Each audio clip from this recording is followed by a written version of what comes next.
Is your house on fire, Clack? Hello everyone, I'm Sarah from Everyday Starlet. Welcome to my channel. I make videos to inspire you to be the star of your own life. I'm continuing my Masculine Feminine Energies film breakdown series with a holiday classic, National Lampoons Christmas Vacation. If you're not familiar with what I mean by masculine and feminine energies, I talk about this in most of my videos, but a brief summary. Masculine and feminine energies are energies that live within all of us. We all contain both energies. We all have a core energy that's the one we're most ourselves in. That energy often links up with our gender. It doesn't have to, but it very often does. We can be in wounded or healed versions of either of these energies, and each of these energies contains archetypes, and we all contain all of the archetypes that we can tap into whenever we need to. I have a lot of videos breaking down the masculine and the feminine archetypes if you want to check those out. And in order to have sexual polarity in a relationship, you need one partner to be in the masculine and one partner to be in the feminine. These opposite energies attract sexually and same energies repel sexually. So I thought I would kick off the holiday season by doing some Christmas themed film breakdowns. I have a few Christmas movie breakdowns from last year on my channel if you want to check those out. I have White Christmas and I have It's a Wonderful Life. So I decided to kick off this holiday season with National Lampoons Christmas Vacation. It is a classic. I will admit I've seen this movie dozens and dozens of times, and honestly, I enjoyed this movie a lot more when I was younger. I think because it's got more of a adolescent type of humor to it. And as I've gotten older, especially as I've worked as a professional comedian, I have a much more, I'm a comedy snob, I'll just admit it.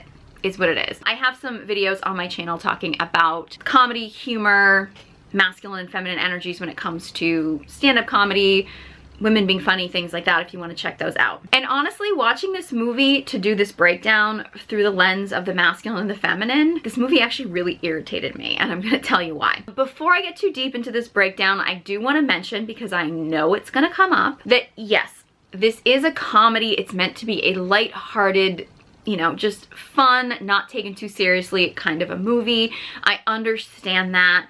And if you really just want to watch this movie from a purely comedic perspective and you don't want to think about it too much and you don't want to dive into some of this stuff too deeply and you just want to enjoy it for what it is, this breakdown may not be for you. I acknowledge all that's true, and it's fine if you enjoy this movie. I'm not trying to convince you not to. I just wanted to take this very popular movie and break down some of the energies and some of the sort of larger themes in this movie that I think maybe we should be more aware of. For those of you that aren't familiar, this movie is actually kind of part of a series. This is the one holiday movie, but National Lampoon's Vacation movies were actually a series. There's several of them, which all kind of revolve around the family of Clark and Ellen Griswold. Their kids actually change, I think, in all the movies. To be honest, I've seen Christmas Vacation a lot more, and I just recently watched it. Seen it a lot more often. I've seen the other movies, but not in a very, very, very long time. So I know that these movies tend to follow kind of like a cookie cutter formula. It's kind of what they're known for. But I do think that Christmas Vacation was a little bit more wholesome than some of the other movies, because they were probably going for a more family-oriented audience, being a Christmas movie. But the general theme of these movies essentially is that Clark Griswold is this sort of obsessive perfectionist. He plans these sort of vacations. In other movies it's a trip. In this case it's actually just the holiday season, and he becomes obsessed with the perfection of it. That need for perfectionism is very often a masculine trait, which is why I do believe that Clark Griswold really is a masculine core being. However, he's got a lot of wounding, and he does not always embody his masculine energy. Definitely not a healthy version of his masculine energy, which I'm gonna get into. But that obsessive need for perfectionism is a masculine energy quality. That's whether it's found in men or whether it's found in women. That desire to have things perfect is your masculine energy, and it's not wrong. However, when that obsession with perfectionism starts to control you, so that you're not making grounded decisions because of your focused direction, and you're making these decisions out of this ego need for perfectionism. It very often, and in this movie it does a lot, it very often will lead you down the wrong path. And it can feel very unstable, and it can feel very unsafe. The masculine longs for freedom. So the masculine does not like when outside forces control him. He likes to be in control. However, the masculine can also be controlled by things within him. So if the masculine is a slave to this obsessive need for perfectionism, so that his perfectionism is controlling him and leading his direction as opposed to him leading his direction, he's not really a free man. He's actually being led by something else that is controlling him. So It's normal for the masculine to strive for sort of the idea of perfection. However, a grounded masculine man is not going to let that need for perfectionism control him, which in this film with Clark, it really does. His obsession with this idea of family and having this sort of perfect family tends to be more of a feminine drive than a masculine drive. You kind of get the idea that Clark, he works a job, but he's really just working for his bonus. He's doing it because it's a job. He does have passion for what he does, but it's really just a job for him. He doesn't have a greater purpose, so he's channeling that focus and direction in this sort of obsessive need to have the perfect Christmas or something like that. Unfortunately, I think that's really common in men today because so many men are just doing a job just to earn a living, and I'm not shaming any man for doing that. If you're a man out there and you are working to support your family, a huge amount of respect to you, absolutely. If as a man, if you're not actually searching for that deeper purpose, that deeper meaning in life, like the reason why you're here, and you're just doing something out of habit or doing something out of necessity, and you don't find that deeper purpose in life, you're probably going to channel that obsession into other things. In this case, it's the obsession with the perfect Christmas. In reality, Clark doesn't really have a greater purpose in life. He's not actually, living his divine purpose, so he's searching for that in something like, the perfect Christmas or the perfect vacation or something like that. That's actually a sign that he's lacking in his true masculine purpose because he's obsessing over things that really don't have anything to do with a divine purpose. There's a deeper conversation to be had in a film like this.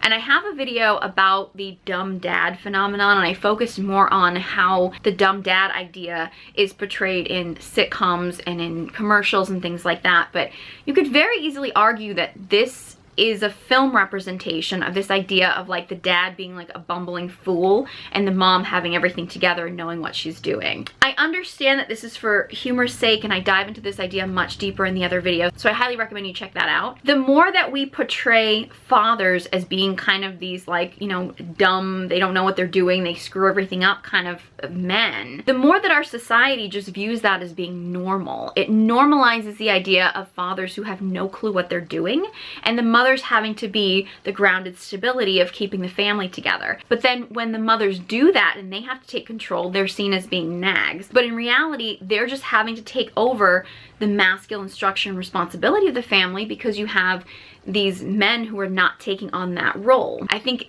some of it is life imitating art, is art imitating life, but we have normalized this behavior of the dad that has no clue and doesn't know what he's doing. That this phenomenon of kind of the bumbling buffoon dad is so normalized in our society, and couples where they have that kind of like the dad who's unstable and erratic and doesn't really know what he's doing, and the mom who has to be the one who's the grounded stable one, those relationships they're common nowadays, but they're not the healthiest of relationships. And this movie really does, it normalizes it. I mean, it makes it into this like funny movie that we all watch. They're like, haha, funny, funny, funny.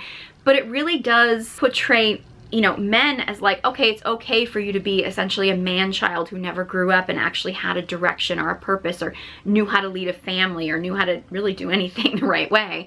And it normalizes it for women to see men as not having a clue, so women have to engage their own masculine in order to be the leaders because they can't rely on men. And again, I know this is just supposed to be a lighthearted, holiday movie. The more we have movies that portray men and women in this way, the more unstable our society is going to be because it just normalizes this very unhealthy relationship dynamic that we have. Classic example of this in the opening scene of the movie. Basically, you have Clark and Ellen Griswold and their two kids in the car, and they're driving to chop down and take home their family Christmas tree. Clark ends up in kind of this little road rage battle with a pickup truck. He is completely in his ego. He's justifying it as like, I'm trying to protect my family, but in reality, you can tell he's in his ego and he wants to kind of compete with these guys because these guys are being jerks, and he's doing some really unstable, erratic things in a car with his whole family. His ego need to kind of show off or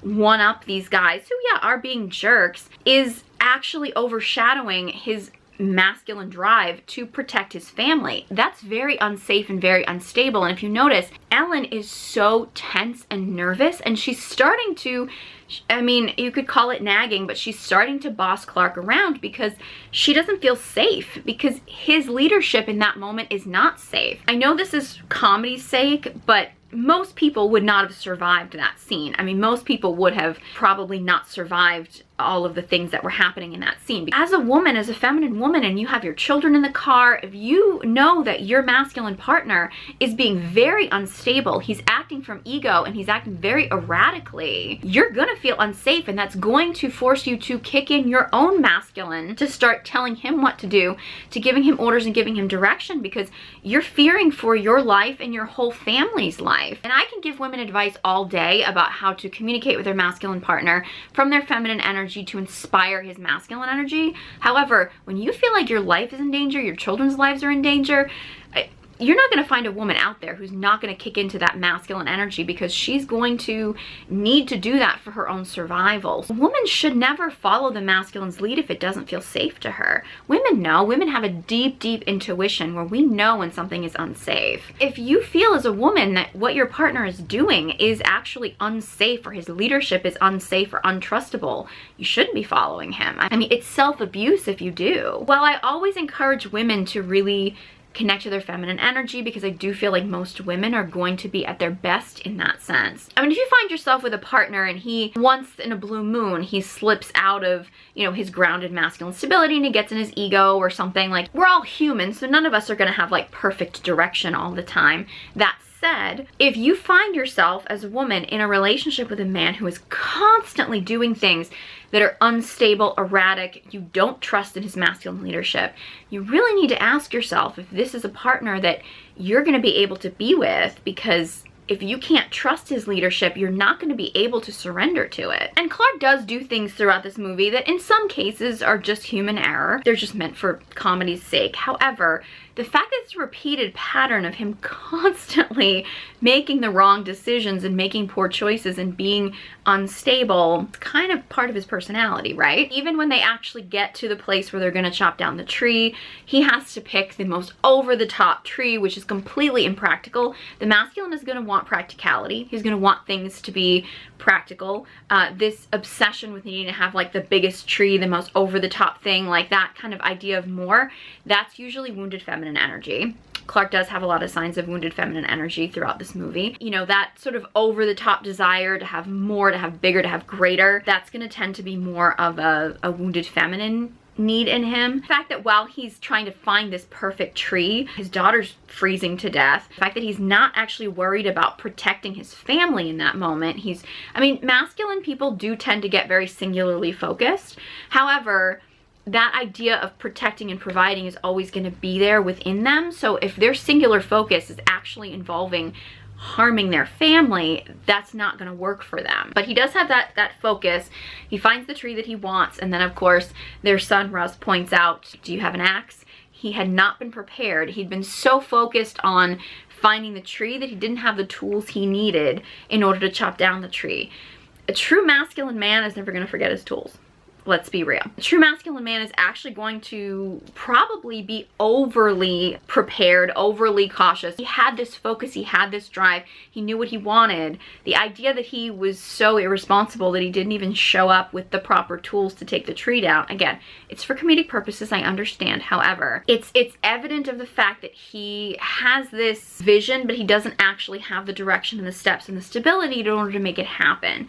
This is a very common theme for Clark throughout the movie. He wants to put up Christmas lights. He puts up a ladder, the ladder falls down, he gets tangled in the tree lights, he falls off the roof. Some of these situations with him, he's lucky he survived. He doesn't factor in the size of the tree for his living room. He ends up destroying a whole bunch of things in his living room just to fit this tree in. And I think back to my grandfather, who was one of the most masculine men I've ever known, who was a contractor, and he was very like precise. He was like measure twice, cut once, like he had everything all prepared. Like that's the masculine way, is to have your tools prepared, to know what you're doing. And again, human error happens, right? But the fact that this human error stuff keeps happening to Clark, it's definitely a a sign that he cannot stay focused and actually have that masculine direction. Like, he has the overall vision, which tends to be more feminine, to have that sort of like big vision, but the masculine is the type who knows the steps in order to make it happen. Like, he's the one with the direction. So the fact that he is so bad with tools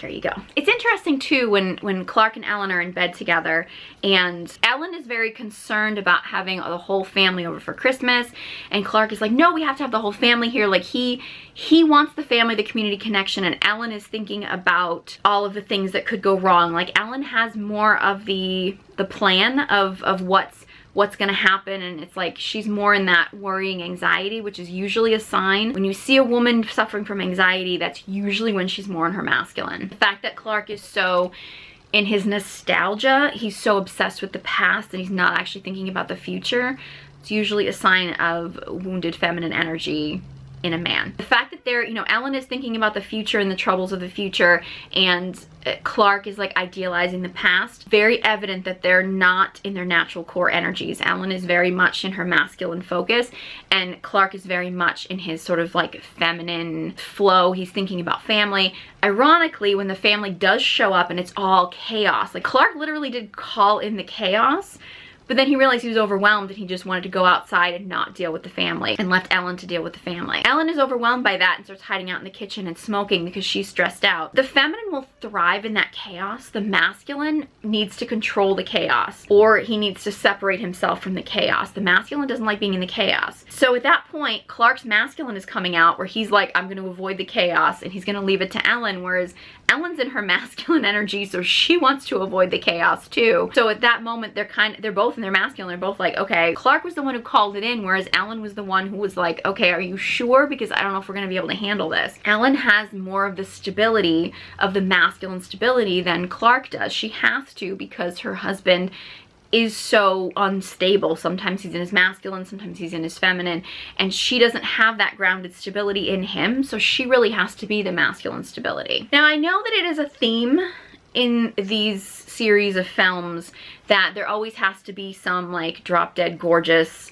like model type that kind of seduces Clark. So in this movie, Clark is Christmas shopping with his son Russ, and he ends up getting kind of lured in by this very sexy, seductive sales girl. And this scene has always pissed me off. It has always, even as a kid, I didn't know why it pissed me off, but it always pissed me off. So Clark meets this sales girl, and he's very, very turned on by her. Now, she's not really doing too much. She's just really existing, which she's doing a great job of just being in her feminine energy. She's incredibly feminine.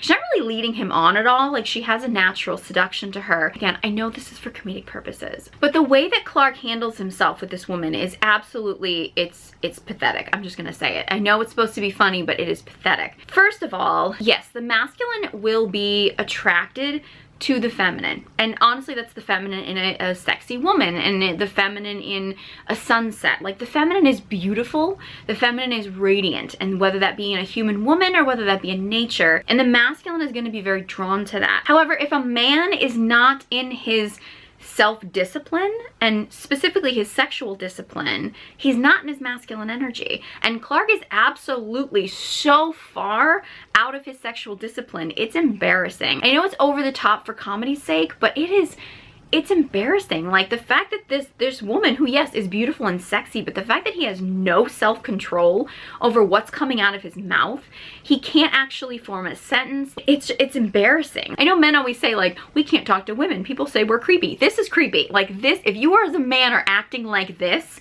it's creepy. Don't do it, okay? I don't care what you look like. I don't care who you are. You could be the sexiest, wealthiest, whatever man in the world. If you act like this around a woman, trust me, it's creepy. So he has this awkward interaction with her. She's humoring him. I think she looks like she's a little uncomfortable, but she's a sales girl. She wants to make a sale. She's trying to humor him. And he actually says in the conversation that he kind of implies that his wife is dead, and then he's like, no, we're divorced. And he's literally giving this woman signals that he's available because he's turned on by her. He's a married man. This is so unacceptable. I can't even, like, this is not masculine energy. This is not how a masculine man is going to respond. A masculine man is going to be loyal to the partner he's with. He is not going to be spending his time going around looking for something better. Energy-wise, he has a wife at home who is very grounded and very masculine. and he's in that feminine energy. So he now meets a woman who out-feminines his feminine. So it gives him a false sense of being masculine because she's more feminine than he is. Whereas he goes home to his wife and his wife is more masculine than he is. So he doesn't get that same sexual polarity. He gets more sexual polarity from this woman who's overly sexual than he gets from his wife because his wife is more in her masculine energy. However, his wife is in her masculine energy because she has to be, because he's not stepping into his masculine energy. And you have this dynamic, and this is one of the reasons why many men who are not stepping into their full masculine energy, like they're masculine core beings, but they can't step into that true healthy masculine energy, why many of them fool around with, you know, women. They watch porn, or they try to find women who are this overly hypersexualized, even if it's like a false sense of femininity, because many times when you see strippers or, you know, sex workers or something, they're actually putting on a feminine show.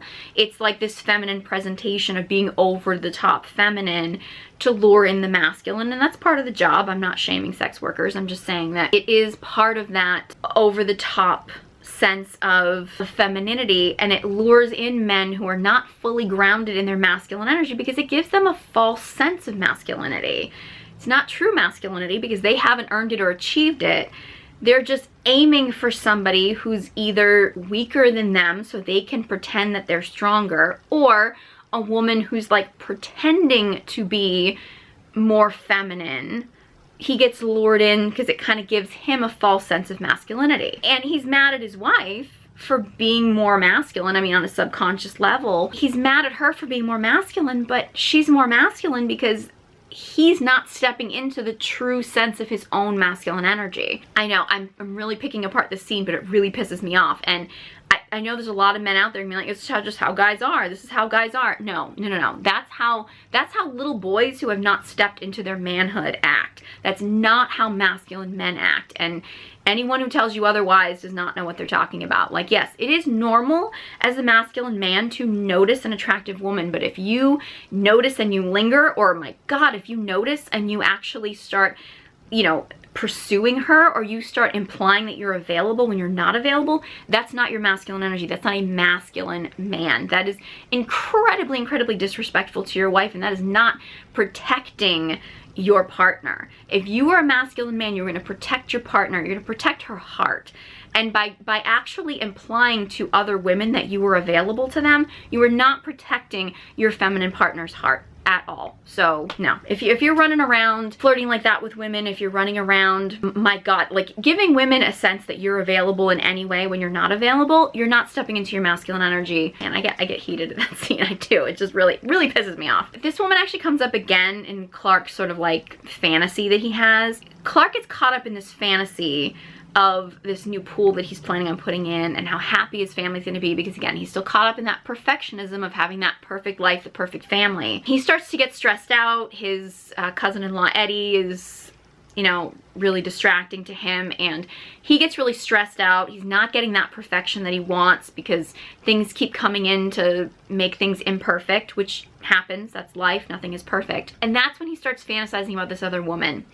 It brings up another idea that many men who are not fully stepped into their masculine energy, especially if they get caught up in that perfectionism or things aren't working out their way, will very often use things like sexual fantasy, porn, anything in that area, OnlyFans, checking out women on Instagram, like that kind of like sexual fantasy, anything in that realm, as a distraction from reality, because he doesn't want to face reality. It's the same thing as becoming obsessed with, you know, drugs or alcohol or video games. It's the same kind of thing. It's that distraction from reality. It's not being willing to tap into the here and now and actually deal with what life is throwing at you in that moment. If you find yourself sinking into a fantasy, or you find yourself sinking into something to distract yourself from what's going on, every once in a while, you're human, we're all human, but if you're finding yourself doing that as a repeated pattern, that's something you really want to look at, because that is really going to sink you into probably an addiction problem, which addictions are very much wounded feminine energy, which means you're not going to be able to step into your natural core energy if you've got a lot of feminine wounding, if you're dealing with addictions. So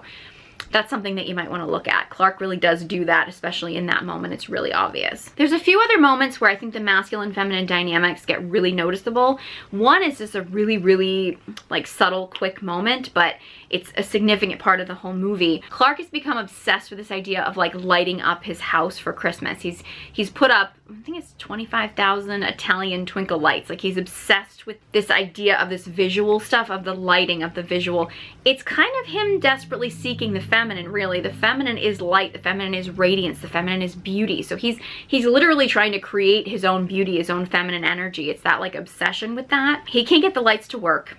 It's this frustration, he's not getting it to work, and there's a moment where he like finally loses it. He just loses, he gets in his emotions. That's his feminine. When you're in your emotions, you're in your feminine. Totally normal for that to happen to anybody, really, but he's in his feminine emotions. But when you're in your feminine emotions, you're probably not gonna fix the problem because you're now blinded by your emotions. Ellen, she is in her focus, her direction. She's the one that realizes, oh, I have to flip the light switch. She flips the light switch. Clark hits the plug as like his last ditch, like, I'm just gonna try this because I'm so frustrated, and the lights come on. So he's in his feminine emotions where nothing's happening. He can't handle this. He loses his cool, and he can't fix the problem because he's blinded by his emotions. Whereas she is in her focused masculine direction, she solves the problem and saves the day. It's in the moments when he loses his cool and his feminine that things start to go wrong, and it becomes Ellen's job to be in her focused masculine energy and fix the problem. It's a small moment in this movie, and you know, in life, in regular relationships, there are going to be those moments where that happens, right? I mean, that's totally normal for two people to have that dynamic. If you have a man who's masculine at his core and you have a woman who's feminine at her core, and the man is always getting in his emotions and things aren't really getting done, and the woman is always the one who has to be in her focused direction and has to fix the problems because she's the one in that focused masculine stability, they're going to start to resent each other because they're not in their natural core energies. He's going to resent the fact that she's the one fixing the problem. She's gonna seem like a nag. She's gonna resent the fact that she always has to be the one who fixes the problems and can't be in her feminine emotions because he's the one who's in his feminine emotions. Totally normal for those dynamics to flip once in a while. I mean, you know, it's fine for a woman to have masculine direction. It's fine for a man to have feminine emotions. However, if it's outside their core energies and they find that that's the way they have to live all the time, it's gonna build up resentment, and resentment is gonna destroy the relationship. So that's just something to be mindful of. It's a really small scene, but I think it's very evident of the fact that she is very much having to be in her grounded masculine energy to get things done. And he gets into his feminine emotions, and that's when things start falling apart. So at one point, there's a squirrel in the house, and Clark really does try to be like the man of the house and has a plan, like tells his son to get the hammer. He's gonna try to trap the squirrel.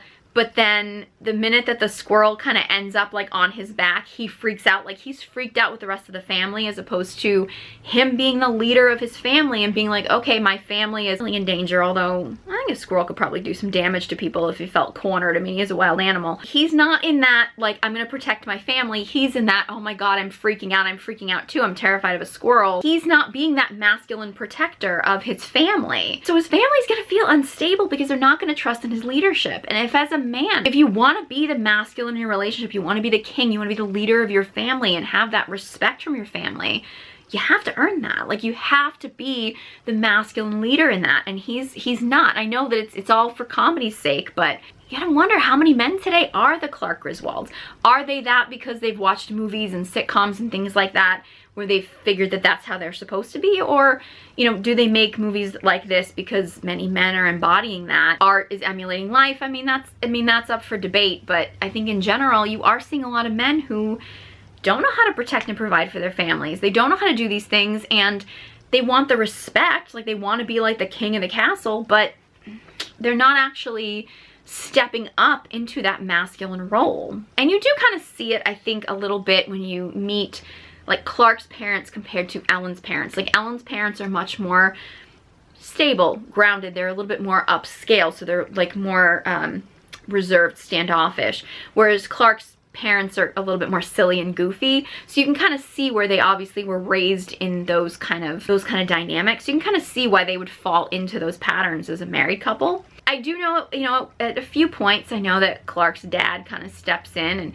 he's gonna help him with the squirrel, like he's stepping up. He also does kind of call Clark out towards the end about how, you know, telling Clark he can't lose his cool with his family and things like that. But you do also kind of get the impression that Clark is this way because he was modeling his dad and looked up to his dad, and that's how his dad was. So, you know, it's a learned behavior. I think it's a matter of someone has to break the generational curse, right? I mean, I primarily wanted to focus on Clark and Ellen because they are the main couple in this movie. However, I mean, Eddie is obviously an iconic character. Eddie is just completely unstable. They say he hasn't had a job in like 7 years, like he's holding out for a management position. Like he's not really protecting and providing for his family.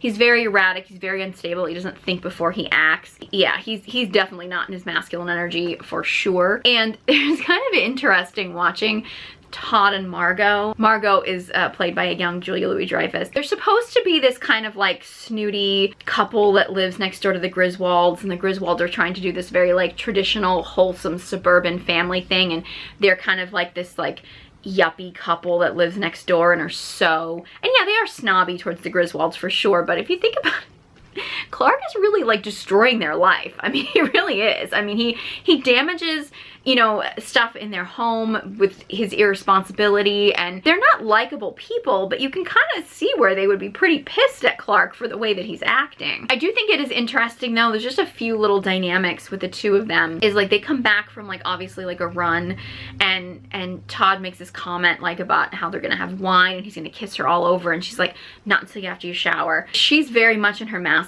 and he's very much in his feminine. Like the fact that he's really caught up in this like sensual night, and she's like, not until after you shower. Like a feminine woman is gonna find a sweaty man to be very sexy.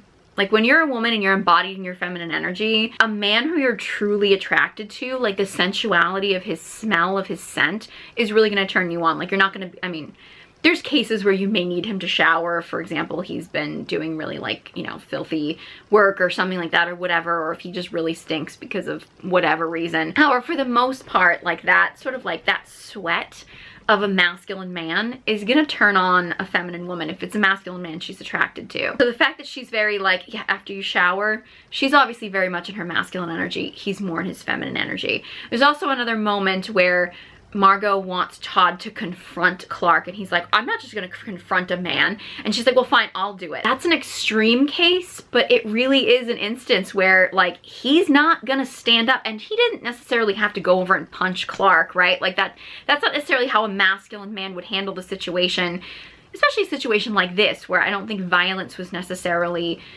what was called for in that moment. A masculine man isn't going to jump to violence if that's not what the moment is called for. A masculine man will be violent. He will be very dangerous if necessary. However, a truly masculine man, he's not just going to go around just punching people for the hell of it. Like that's wounded masculine. That's not a healthy masculine. However, the fact that he was so like, I can't confront him. Like he wouldn't even confront Clark about some of the things that Clark was doing that were actually really destructive. And that Margot was like, well fine, I'll do it if you're not man enough to do it. Yes, she's emasculating him, but he wasn't stepping into that masculine role, so she felt like she had to step into that masculine role. This movie has a lot of men who are not stepping into their masculine energy, and women are having to do it because they don't have any option. Like somebody has to be the leader, someone has to take charge. And if a man isn't gonna do it, women are gonna feel called to feel like they have to. Which I think is one of the reasons why as women, we need to be really careful about who we're choosing to be in relationships with. If we do wanna be in our feminine energy and we do wanna relax and be in our feminine flow, we have to choose a partner whose leadership feels stable and trustable, and a leader who we actually feel like we can surrender to. And if we're with a man who isn't that, we have to ask ourselves if we're okay with having to be the masculine structure and direction. Very often we're gonna start to resent him if we feel like we have to, and he's probably gonna resent us because we're not gonna be able to give him the full respect that he really is going to deeply crave. This movie, again, you can watch it, you can enjoy it. I'm not telling you not to. In fact, after you watch this video, if you haven't seen this movie, or if you're gonna watch this movie again this holiday season, I highly recommend that when you watch it, you just keep in mind some of the things I mentioned, see if you can pick up on some of the things I was talking about. Spoiler alert, it might ruin the movie for you. If you want to enjoy the movie, you can enjoy the movie. I just think it's really important that we be mindful of what we consume